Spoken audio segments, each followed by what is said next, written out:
आज मैले मकै बोकेको भिडियो बनाउन लागेको 2083 सालको असारको काम पनि अब सुरु भयो। 1.5 कट्ठा खेतमा मकै छरेको, त्यो मकै अब सुकिसकेको थिए। घाम गर्मी धेरै भएको कारणले गर्दा मकै त चँचडै सुक्दो रहेछ। हरियो मकै खासै धेरै त होइन, थोरै खानलाई हुन्छ भनेर रोपेको। त्यो अघि धानै नपसेदै हुँदो रहेछ। घाम बढी भइसकेपछि आफै छिप्चिसक्दो रहेछ। आमाले अघि चाहिँ घर भाँचिसक्नु भएको थियो, थुप्रा बनाइदिनु भएको रहेछ। अनि म गएर भरेँ, डोकामा भरेँ। अनि फेरि यसरी थुप्राको मकै जति डोकामा राखेर डोको भर्ने काम गरियो। डोको लगभग भरिसकेको थियो, त्यही पनि अझै सकिन्छ क्या हो, फेरि आउनु जानु गरिरहन भन्दा अझै भर्नु पर्यो भनेर त्यो उसलाई अझै आफूले पनि भाँच्नु पर्यो। आमाले भाँचिसकेको सकिए भनेर भाँच्न लाग्यो। एउटा हात मोबाइल समात्ने, अर्को हातले भाँच्ने गर्दा खासै मकै भाँच्न मिल्दो रहेछ। मोबाइल लिएर मोबाइललाई गोजीमा राखेर फेरि भाँचेँ। अनि भाँचेर अलिकति थोरै बनाइसकेपछि धेरै गह्रौँ हुन्छ क्या, धेरै भयो आजकल काम नगरेको पनि फेरि दुःख हुन्छ कि भनेर त्यति मकैलाई अब घर लैजाने विचार गरेँ।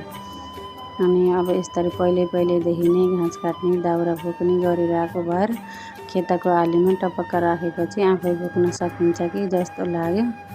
अनि आफै बोकियो। उठ्न चाहिँ अलि गाह्रै हुन्छ, भुइँमा नटेकिकन त म खासै कहिले पनि उठ्न सक्दिनँ। जत्रो भारी बोके पनि भुइँमा टेकेर अनि बल्ल मात्रै उठ्ने हो। अब मोबाइल पनि समातिहाल्नु पर्ने गर्दाखेरि गाह्रो भयो, अप्ठ्यारो भयो चाहिँ देखियो। अनि म एक ढोका मकै बोकेर घरतिर लागेँ। अब घर जाने बाटो यस्तै छ। मलाई फेरि धेरै काम गर्नै पर्दैन, थोरै काम गरे पनि कति धेरै पसिना आउँछ भने कति गाह्रो भएको, कति धेरै पसिना आएको जस्तो देखिन्छ कि। म त घरदेखि धेरै परको छैन बाटो, 2-4 मिनटमा आइपुगिन्छ।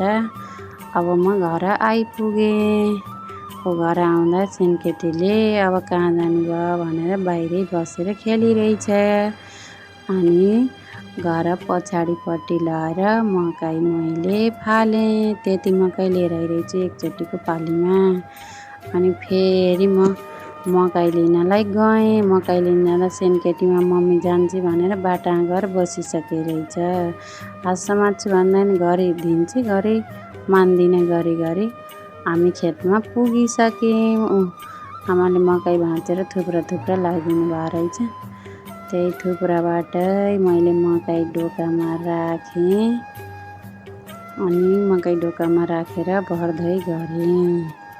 भिडियो पनि बनाउनु पर्यो, कता राख्ने भन्दै अल्झाउने गर्दै, कतै घाँसले छेकिन्छ, कतै के हुन्छ। गरी भए पनि मैले दुःख सुख बल्ल सुरुवात गरेको हुनाले ढोकामा मकै भरेर फेरि घर पुगेँ। म नानीलाई चाहिँ उहीँ छोडिदिएँ। अनि फेरि म घर पुगेँ। फेरि घर पुगेर आइसकेर हालेर म फेरि गएँ। अब गएको चाहिँ फेरि जाने आउने गरेको गरिनँ, फेरि डोकामा भरेर क्यारेर नानीलाई एउटा घो मकै दिएर घर हिँड भनेको। दिदीलाई देखेर, त्यहाँ हाब्बा देखेर, कुखुरी देखेर मानिनँ, रोएँ। बाले मैले हेर्छु, जाऊ तिमी भन्नुभयो। अनि म घर आएँ। घर आएर फाइनल्ली आजलाई त्यति मकै ल्याइयो।